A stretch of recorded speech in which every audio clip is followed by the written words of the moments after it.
I have recently experienced what I would have formally diagnosed as an attack of insanity. That is, I've purchased a small farm about 10 miles from Wilmington. However, I believe the purchase worth the risk, for my farm is a very pretty little place, and I expect to have a good deal of enjoyment in restoring its former condition and making a place where I can entertain my friends. What really distinguishes true great gardens of the world is how you create that setting that inspires people. Gardens aren't just places of beauty, they have a psychological importance. Being in a garden is transformative in a way that no other settings can be. To me, gardens and landscapes are a form of knowledge. It's just like a book or a painting. There's a history there. Gardens have a different element. They have time and they have space, and they're ephemeral. They change with light, they change with wind, they change with rain. The magic of Longwood Gardens is you feel as if you've arrived in a place like no other, and yet it's like discovering a friend that you didn't know, but that was always your friend somehow in your spirit. Something about the sound of water, the humidity of the air in the Cascade Garden, the spectacle of the displays over the seasons. Here at Longwood, our life's work and our passion is purely about creating beauty. And so for people to come here and to find that escape, find that inspiration that is nurturing their soul, that's what all of us need right now.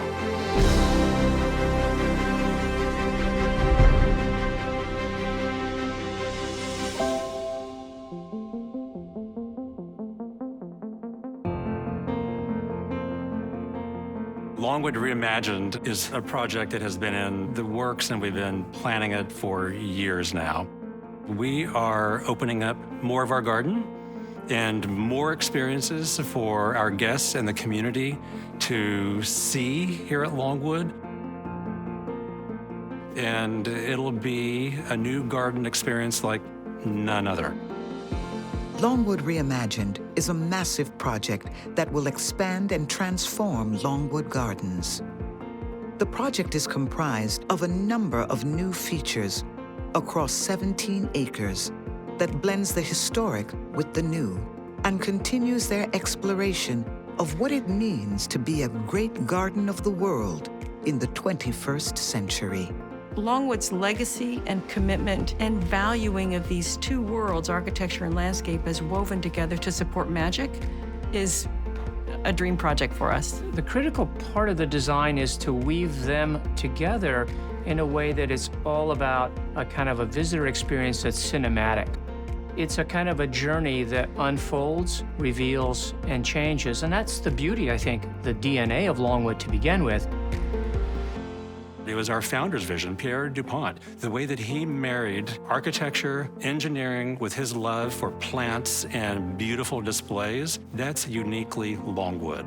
And we're going to be doing that in a way that's exciting and contemporary for the 21st century. But we're also honoring that past and that legacy.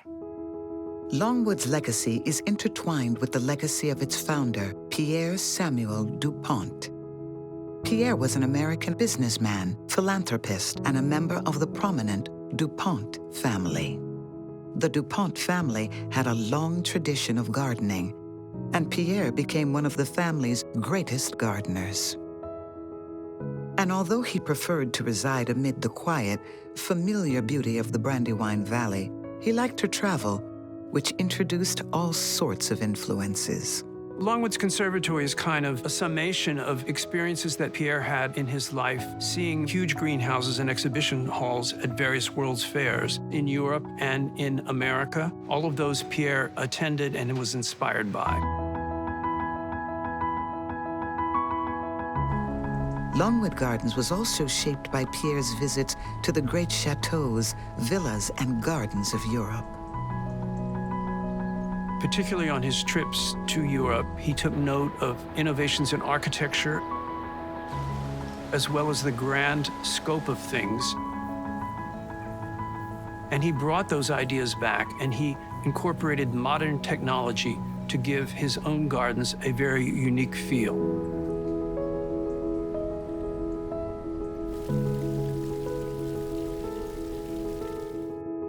From the moment that he began envisioning and creating Longwood, Pierre DuPont was always experimenting, and Longwood was always evolving. And so we have continued that tradition, creating a pathway for how Longwood would continue to grow and evolve far, far, far into the future. We're really at the very first stage of the project, and it's that stage that is kind of that bittersweet moment because we have emptied out all the plants, everything from the original historic Western complex, as we call it. It's going to be totally transformed over the course of the next 4 years, because I don't know the exact location where I'm standing, but I'm pretty sure I may either be standing in water or I'm going to be standing on a new pathway inside our new beautiful Crystal Palace. I mean, who builds a Crystal Palace today? But we're doing it. And we're reimagining what that garden under glass experience is going to be. It really was, in our mind, the possibility of taking the tapestry of a garden that is full of surprise, and of which we know is 32,000 square feet, and yet, by releasing all the hard surfaces, if you will, and only allowing the transparent ones and the delicate structure to be that which you'd see, that the garden would be front and center. Pierre DuPont's vision and seeing in this land possibilities, he noticed that this was the highest part of the topography of this whole landscape. You could call it the ridgeline. And he used that as the inspiration to place the historic conservatory complex on the top of the ridge. For us, that was such an inspiration. Could we take what you could just say a simple box and then take the idea that the constellation of that ridge had been folded like a crystalline kind of fan and then draped over the garden and rested down? So there was a kind of an instant topography to the roof that recalled the Brandywine and made this greenhouse, we hope, the experience of being under this fabulous glass cloud, much rooted in its place. It was really important to us that the new Crystal Palace be modern, but it really had to honor and respect the legacy of Longwood. We're actually in one of the original greenhouses, and it was in these old glass houses where Mr. and Mrs. DuPont grew their cut flowers. And so as Weissman Freddy was working on the concept for the new Crystal Palace, they actually did look to the inspiration from these houses. I mean, it's going to be more like a grand cathedral you would see in Europe, but the structure, it's going to be familiar to people. The vision for the West Conservatory is really to create a new place of wonder, and in particular, a unique garden under glass that focuses on the character of the Mediterranean. The West Conservatory has been conceived as this crystalline building that appears to float on a sheet of water that would have 3 islands, walks, canals, rills, all focused on water. There are 2 groves of trees. The acacia alley to the north is pendulous and enveloping. The Bismarckia palm grove in the central island is more architectural and in conversation with the folded roof as its folded fronds reflect a similar shape. There are Italian cypresses.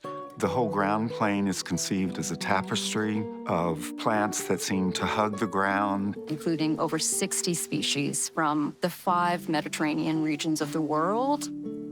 Inside the water is light and bright. It moves, it will sparkle. Outside, the water will be darker and the focus is on reflection. It is also about integrating wonderful seasonal plants throughout the composition. And so it's not going to be strictly Mediterranean because we want to have flexibility in the interpretation and also in the plant palette that we can have throughout the season. We have defined a character that is unique, that visitors will sense as not only a display, but a cohesive garden experience. The experience that we want our guests to have, as soon as they walk into that door, that they just go, wow.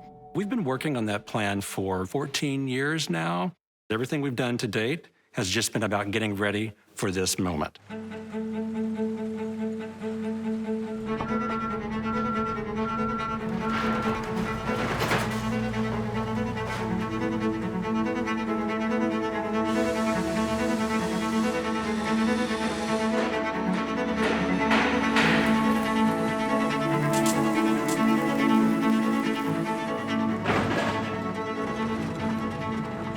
We're at the seminal beginnings of construction.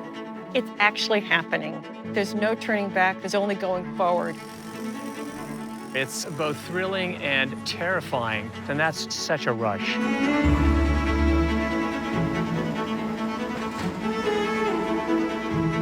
We're on the ridge, so we're standing quite literally facing the edge of the West Conservatory. And why is it so deep? Well, one of the things that we're very conscious of is that all of the back of house, the kind of theatrics that make a conservatory a great conservatory, will be happening below grade. So all of the kind of functional spaces, the equipment, the pumps, the water, all of that will occur completely concealed and below the conservatory itself. One of the amazing things about this West Conservatory is it really is a crystalline palace. Soon, the glass house will be rising. And with its pleated roof and its breathing gills above and the kind of long running edges with the kind of turning glass shutters, it will probably be the largest living, breathing glass house that we can think of in North America. A project of this scale takes a tremendous amount of choreography and pre-planning. I think in a way, this is a sort of preparation for the kind of symphony, so to speak, where all the musicians, everybody's tested the score, and they're going to come together and build it.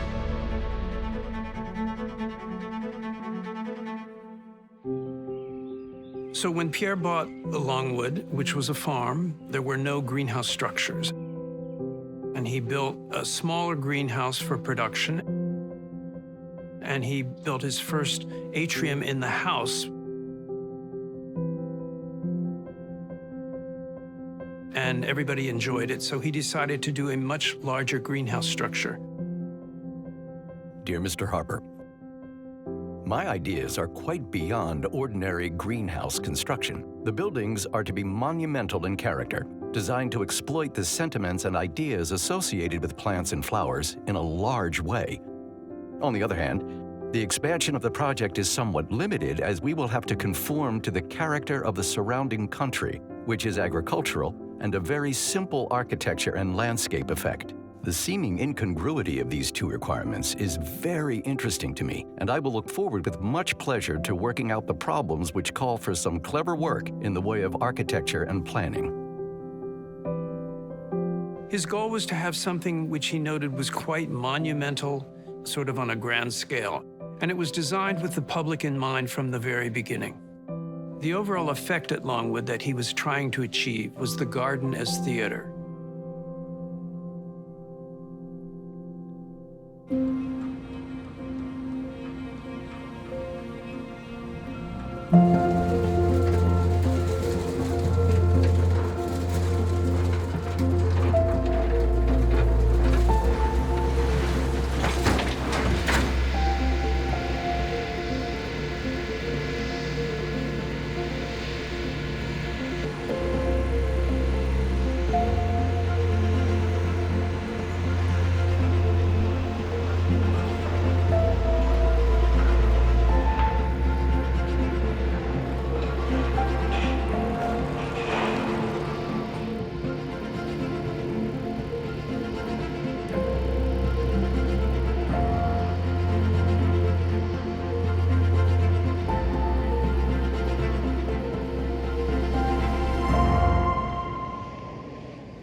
What you're seeing is essentially the ground floor of this new conservatory, which will be about the size of a football field, essentially a kind of a grove of steel columns with a kind of glass canopy that in a way starts to recall and make some kind of conversation with Pierre Dupont's historic conservatory. It's kind of amazing. You know, when you work on a project like this, it's so complex, it's years in the making. And all those efforts suddenly are palpable. You can smell the construction, you can see it, you can feel it. Is this awesome? Well, this is just like, love you know, this, a right? Roman crypt or something.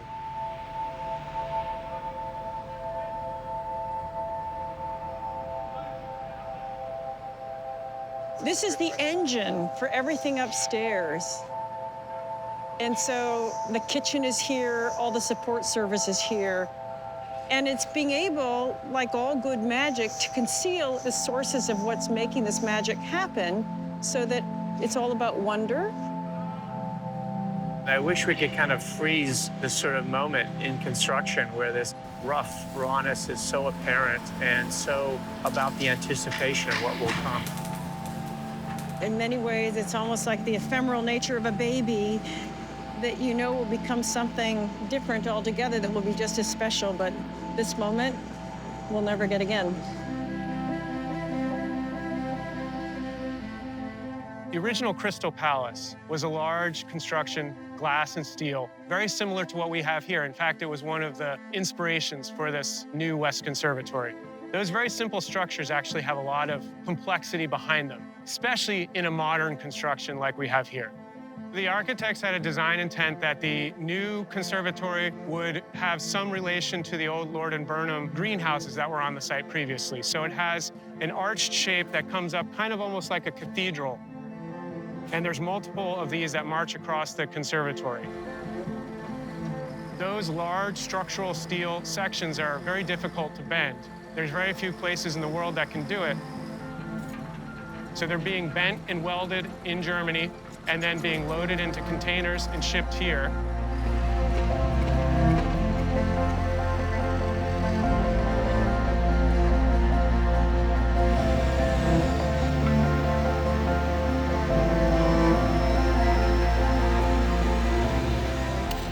Once they get it all welded up and surveyed to make sure that it's correct, then they're going to position cranes around it and slowly lift it into place.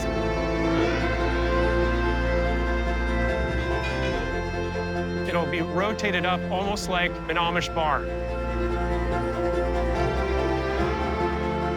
And they'll march their way down the structure until they have all the pieces in place.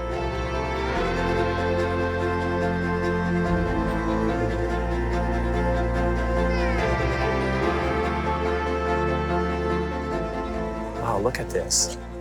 Oh man, we gotta get some photos. Wow, look at this, very beautiful. Oh my God. Well, we're right in the thick, really, of one of the most amazing moments, which is building the bones, literally. The trees of steel, which are creating the arcade or the space for the conservatory to come alive. I mean, it really is our most magic moment when it's not yet complete, but the form is legible. Just to look up at the sky, it's indescribable.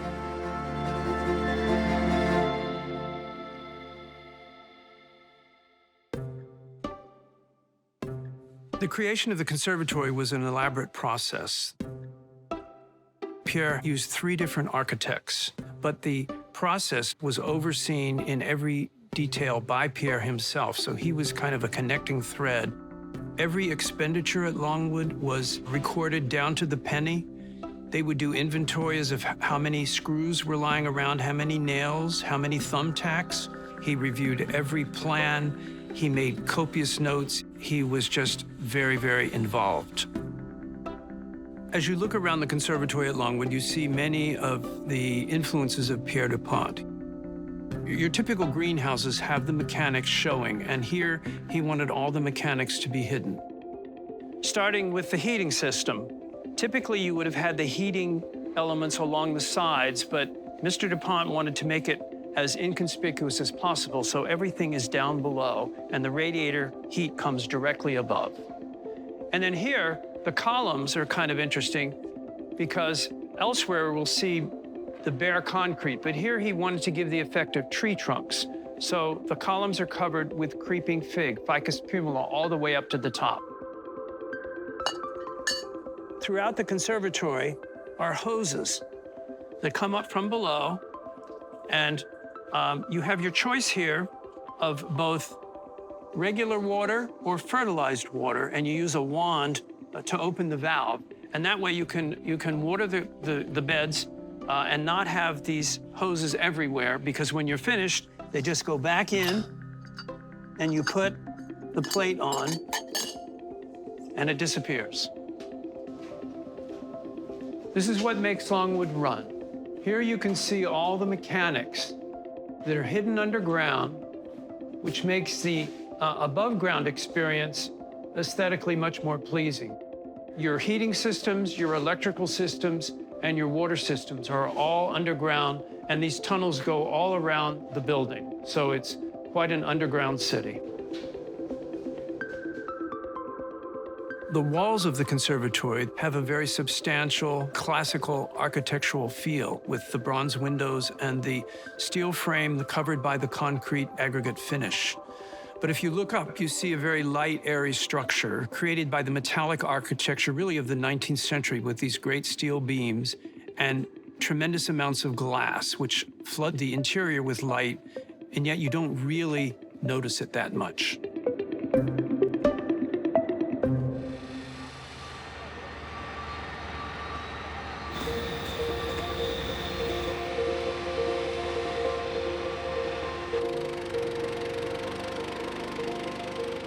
The skin here is primarily glass, and that glass has the fundamental job of letting in as much light as possible.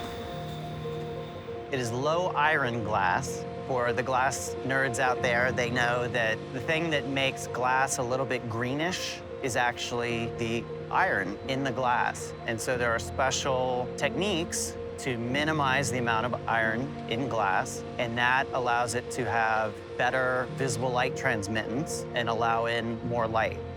On a very bright summer day, it would be scorching hot in here if we could not release all of that heat. And so all around the perimeter, there will be windows that open, and then at the skylight, approximately 10-foot by 20-foot individual vents that open up in a synchronized, wonderful way. At the recommendation of the American Bird Conservancy, the Longwood Reimagined design team has incorporated a number of strategies to protect birds. A pattern has been applied to the glass, dots every 2 inches on center, that are spaced in such a way that we know that birds will see them and are likely to not strike the wall. Longwood Reimagined features the latest advances in technology in its design while remaining true to Pierre Dupont's commitment to preserving nature. Sustainability is in Longwood's DNA. Every decision that's made at Longwood has a component of what is the right thing to do for the environment, what's the right thing to do for everyone around us. If we're thinking about the next chapter, what innovations can be brought to the surface that actually elevate the idea of the spectacle of the garden, the beauty of it, and bring forward a host of contemporary considerations like sustainability? Pierre Dupont was an inventor. So even the Heritage Conservatory had a number of very innovative ideas at the time. And in a way, we're building on that tradition. So there are a number of sustainable aspects that you typically wouldn't see in a conservatory. One such sustainable attribute is the earth duct system, a key component of the new West Conservatory's ventilation system. What it does is draws in air from outdoors and pulls it into the building through a series of underground pipes. Because the ground is at a very consistent temperature, the soil helps to either cool that air in the summertime, or in the wintertime, it helps to warm that air. And that way we can use the magic of the earth to kind of even out temperature extremes. So it's a great way to think a little bit more sustainably. Above the ground, the West Conservatory features windows that open and close automatically to also help regulate temperature and aid ventilation. A state-of-the-art geothermal ground source heat pump system will provide heating and cooling for much of the Longwood Reimagined project, including the Grove, which will add offices and classrooms for Longwood's many educational programs, the lower levels of the West Conservatory, and the new 1906 restaurant and event space. Longwood drilled 127 wells, each approximately 320 feet deep in a nearby parking lot. And what it's doing is trying to take advantage of the Earth's temperature to use that as either a heat source or a heat sink. So it makes it a much more efficient means of heating and cooling. In fact, it'll probably save us 25 to 50% energy usage at each of those spaces. A rain capture system will collect rainwater from the over 1 acre of rooftop space created by the new West Conservatory and the Grove buildings. Every drop of water that falls on that surface has to go someplace. By harvesting that stormwater, we're picking up a water that is extremely clean and can be captured and stored and then used for things like irrigation and supplemental water in our fountains. So that, over the course of a year, is going to save us about 1 million gallons.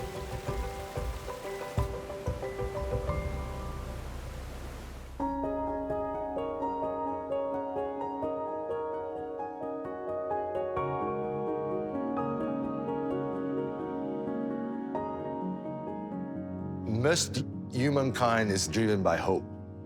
And when you take care of a living creature, it could be a human, an animal, or a tree, you always hope for a better future. Bonsai artists are very unique artists because they use 4 dimensions. They use the first 3 dimensions of a sculpture, for example, and then we use time. If you think about it, how many other artists use time as such an important feature of their work? We always think about that what we do today is going to have a repercussion in the next day, week, years.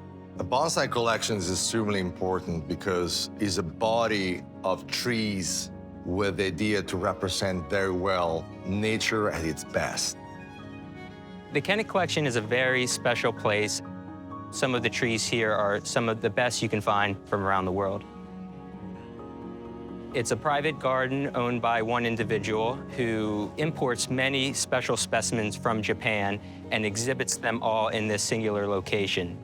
What I did is I started out with koi fish, and I ran out of room to put more koi fish in, and I went and I bought 1 bonsai tree locally, and I just, fell in love with the art.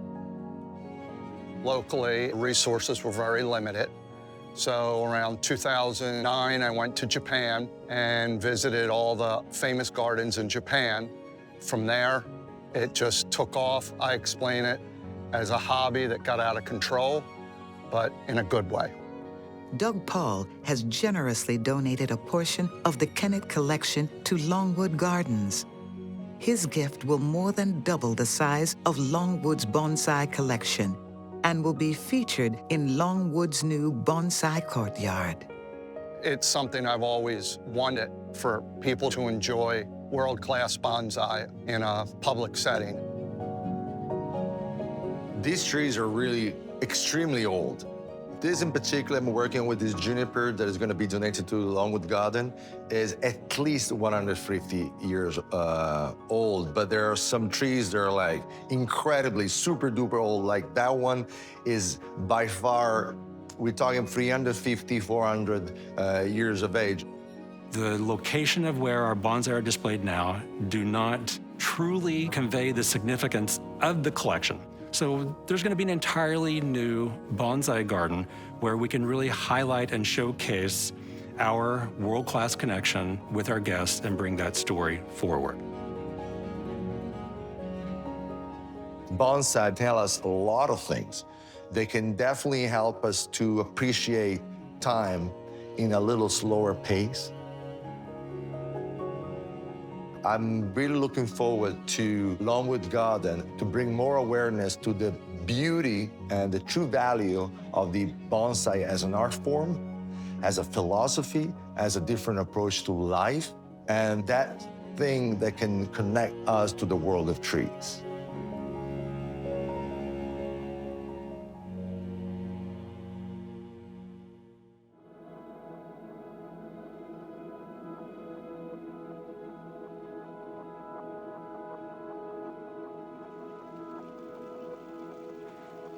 The Cascade Garden draws you in. It's just such a strong feeling in here. The light, the sun coming through the plants. It is a seduction. It's like a fan dance. It's picturesque and always having you wonder what's around the bend. It is animated, it's tactile, and you are transported to another world. It's a jewel under glass. As we were in the midst of our planning for the West Conservatory project, saving the Cascade Garden was really important to us because here at Longwood Gardens, we have been methodically collecting gardens designed by some of the greatest landscape architects and garden designers of the 20th and 21st century. And we're fortunate that we actually have one of the only gardens in North America designed by Roberto Burle Marx. But what to do with the Cascade Garden, knowing that it was going to be displaced, was the big question. So we sought the advice and expertise of some of the foremost authority on garden preservation, conservation, and also on Roberto Burle Marx. Just like Mozart's music is timeless, Roberto Burle Marx's influence and talent was timeless. He was an incredibly visionary man. It didn't matter if it was music, plants, painting. He was just a genius. So he was a landscape architect, he was a garden maker, he was a taste maker, he was a botanist, he was a horticulturalist, he was a plant explorer. He had 13 plants named after him. And he was well-liked by everybody. You know, he was in the newspaper all the time. He was always fighting for the environment, you know, and people appreciate that. He really saw a connection between the visual arts and the garden arts. Nature informed his art, and art informed his understanding of design. When you see a Burle Marx garden, it just fills your senses and your mind and stimulates your thinking about the environment, about life, about design, about beauty. 30 years ago, we came up with an idea to engage Roberto Burle Marx to do a garden under glass. He was very enthusiastic to do it, and the interesting thing was he had a colleague in Philadelphia, Conrad Hammerman, a very well-respected landscape architect in his own right. He was also from Brazil, and he was Roberto's liaison in the States. And they worked so closely together. Conrad worked with Roberto on a planting plan, and we fine-tuned the plan. And so we're ready to plant, and Roberto shows up, and he took the plan and put it aside. We're not using that plan. Let's go out and pick the plants, Sharon. So he would take us by the arm. Each of us took turns, and he'd walk to the spot and say, please grab those plants. I want them thrown on there, and then I want that here, and this has to go there. He told me that he'd rather just make a mistake than follow some method. And he said, this is about here. This isn't about that paper. I was so intent on this planting plan. I hardly ever look at the drawings that I've done when I'm laying out a garden because, you know, you're playing off the existing trees and the architecture, and then as you plant the bigger plants, then you're playing off those volumes. So it's a lot more fun. It's like a musician. You know, to read music's one thing, to play music's another thing. One of the most important aspects that I remember, we were walking down the Fern Passage, which is adjacent to the Cascade Garden, and he said, do you see the waterfall I put directly in front of the door, Sharon? And I said, yes. He said, this is like an opera to me. This is not a garden. This is an experience you're feeling, and I see that as the crescendo. Roberto's design aesthetic, it is just so prevalent in this garden. When you come into the Cascade Garden, it's very immersive. You're in the plants. He worked from a place of deep authenticity and knowledge that was undeniably Brazilian. And I think the Cascade Garden is just a beautiful, intimate expression of the world that was so important to him and the way that he was able to fashion the story of the Brazilian rainforest into this artful jewel of a garden. What's fantastic is the plants are being imported, but what I think a lot of people don't know is the mica limestone that was used to build all of these walls are from Pennsylvania. It's all local. Every detail is chosen for a reason. The plants displayed with the rocks, such that one is able to compare colors and textures. He had calculated the drip in the fountain so that it wasn't sort of gushing water. It was continuous, but very, very delicate. Throughout the day, there's mist that comes down as if it were rain and falls into the plants. And it's very beautiful. And then, of course, the bromeliads have many sizes, colors. Because for him, repetition was important. Repetition was the thing that was going to make you look at the plant and learn from it. In addition to that, there are 12 columns in the Cascade Garden covered with coconut fiber where he would hang the epiphytes, plants that draw their nourishment from the air. And these elements are all brought together in very close contact in a pressure chamber. So it's a very powerful experience. And I see people slow down and make them think maybe about a different part of the world and how big it is.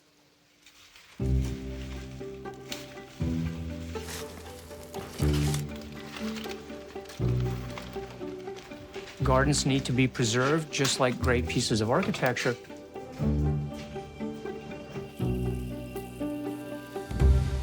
Well, the first thing that we did is we looked to our own archives because we make a point to document significant gardens. But we took it a step further. We actually did 3D laser scanning. Every stone, every plant. We know exactly how they look so that we know how to replicate them for the future. This is a huge project. Dismantling the garden, storing it in a warehouse, and then making a dedicated building that's going to be there for generations to come. We've been honored and excited to be able to create that new home and literally put it at the heart and the center of the entire garden. It's really unprecedented. No one has ever meticulously reconstructed a garden in order to save it.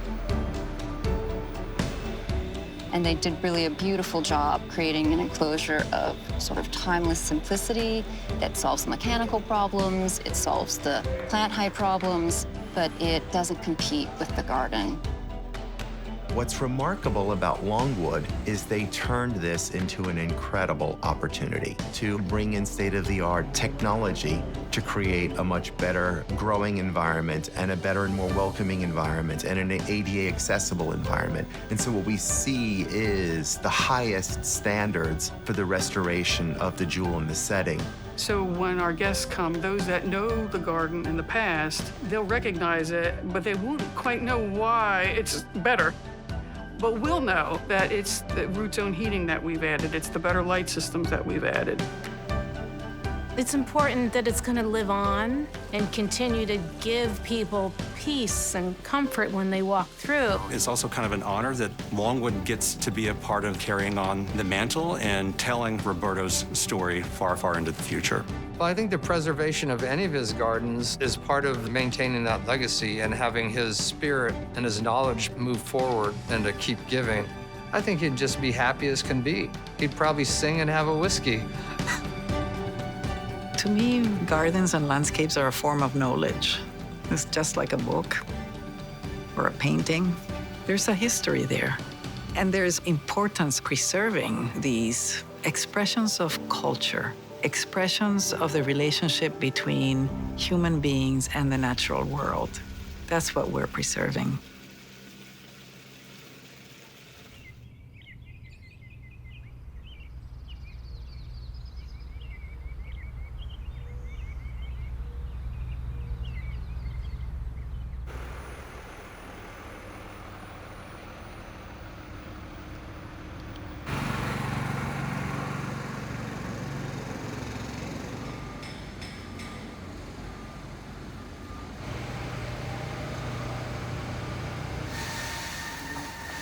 We are at that magical moment in this project where it is all of a sudden just coming together.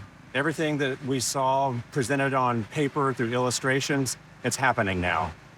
I really love this garden because it's unique in the world. Most conservatories are going to have a tropical plant palette. You see a lot of the same things everywhere. This is a Mediterranean-inspired landscape.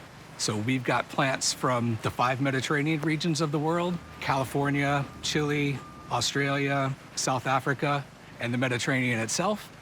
Pierre and Alice DuPont, our founders, were always looking to the Mediterranean for inspiration, going on trips to Italy and France.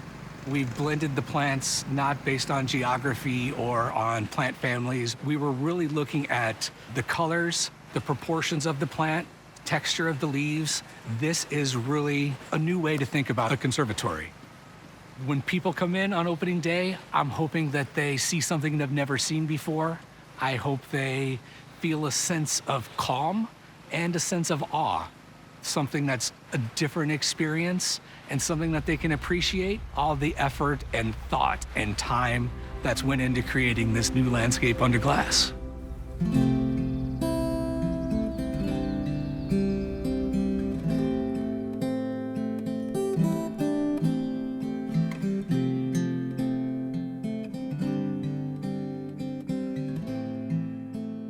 Longwood's Water Lily Court opened in 1957 to showcase aquatic plants from around the world. The space features nearly 100 varieties of hardy and tropical water lily specimens, alongside the beauty of lotus and South American water platters. It was re-envisioned by renowned landscape architect Sir Peter Shepherd in 1989. Sir Peter, who was knighted in 1980 for services to architecture, emphasized the relationship between landscapes and man-made structures. The Water Lily Court has been updated with new infrastructure that supports the plant life and will be framed by an arcade, a new architectural feature that honors Sir Peter Shepherd's vision. When we think about the choreography of the elements that stitch together all that is along that ridge, the Water Lily Court had been just at the edge and in many ways had been a beautiful spectacle, but less in focus than some other elements. By creating an arcade that frames the two opposing sides, while we know that the kind of orchid house and the main conservatory frame the other, we were able to give it a legibility and identity that was there but still unseen. We've taken the painting and framed it. And by framing it, I think you kind of suddenly bring it into focus, and that allows you to see that beautiful Water Lily Court as a unique element that is part of this kind of choreography of movement across the site. Longwood has made an institutional commitment to water lilies, and the lens that we're always looking at, of course, is beauty. And so we actually hold the national collection for water lilies in the United States. We collect them and we grow them here at Longwood. We display them here at Longwood for the world to see, and then we actually share them with other gardens around the world. And so this is a deep mission-based commitment that we've actually made, that we're going to care for these plants in perpetuity and ensure their survival.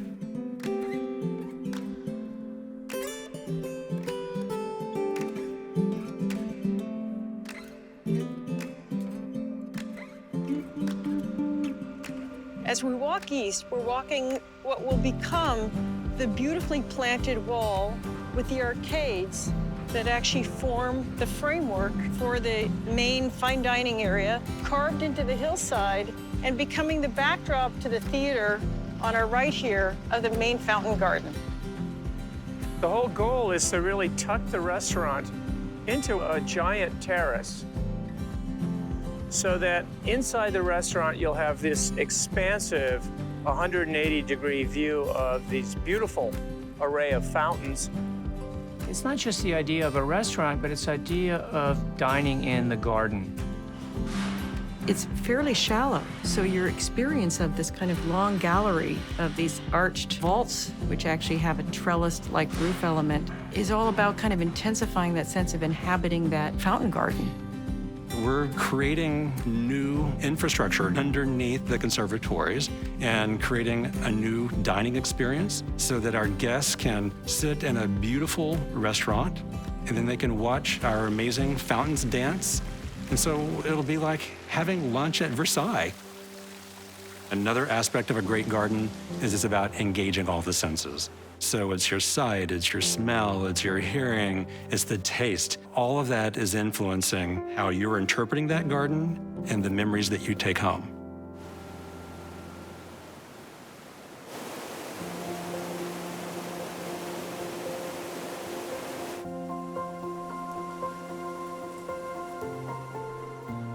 The beauty of nature has always been Longwood's priority. But even when a tree can't be saved, it can be used for something beautiful.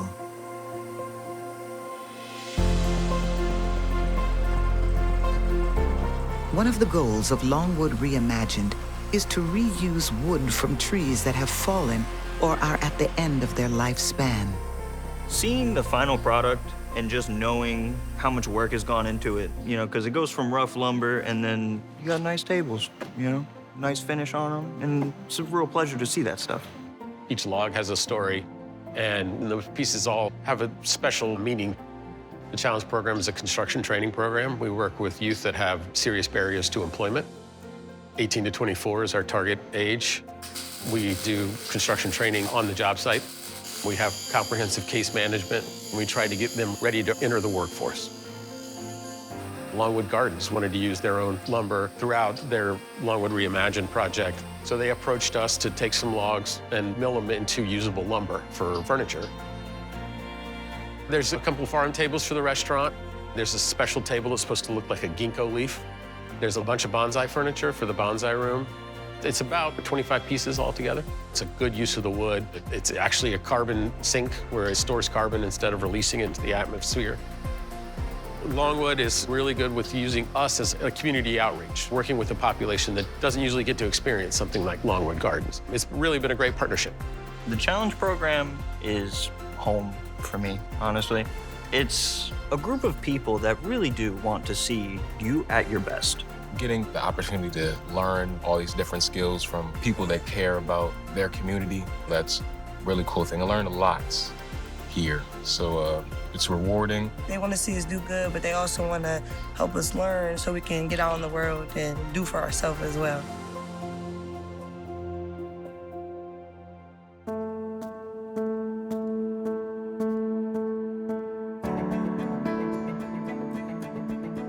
The conservatory opened the day after Thanksgiving in November of 1921.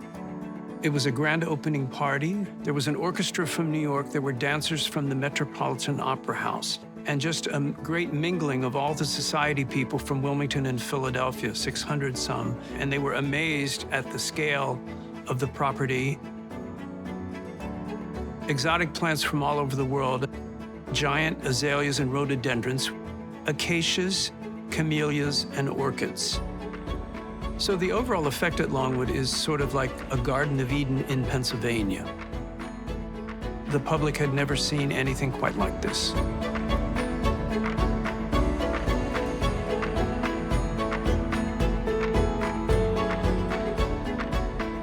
Attendees were guests tonight of Mr. and Mrs. Pierre S. DuPont at the opening of their magnificent conservatories, which they have been building for 2 years at a cost of $2 million.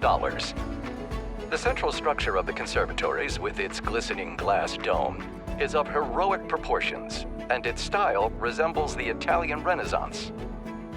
The uttermost parts of the earth have sent their treasures to make Longwood conservatories a source of endless delight to the owners and one of the showplaces of the world. Part of the tradition of the DuPont family was to give back to the community at large, and he did that in hiring many people to build the conservatory. He opened it to the public, and he did charge 25 cents initially to come in on weekends, but he gave all that money to the local hospitals. He was a very humble man, but I think he took great pleasure in knowing that his work at Longwood had been very successful. In the decades after the opening of his celebrated conservatory, Pierre Dupont continued to expand his beloved Longwood, which has attracted millions of visitors from around the world. Pierre Dupont's legacy of creating beautiful gardens has continued long after his passing in 1954. His vision and legacy guide Longwood Gardens today and will continue to do so far into the future.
All I gotta say is wow. Absolutely beautiful.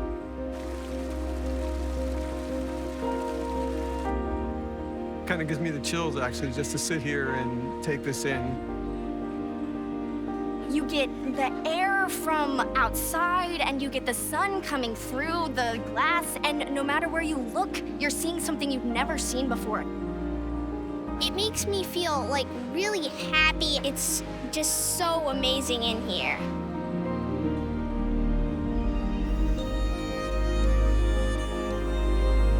Nature connects to our heart and our soul, and we all need that. Being here makes me feel happy. I see something different every time I'm in here. I love the textural changes, the differences. They look like Jurassic Park leaves. Oh, it's so peaceful in here. It's just breathtaking.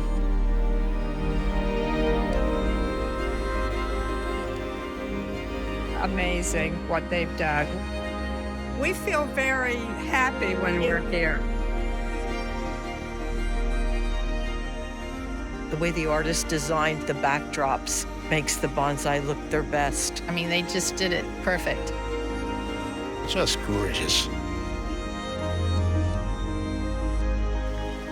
The fragrance of flowers, or the sound of the water, the reflections from the light, it's spectacular.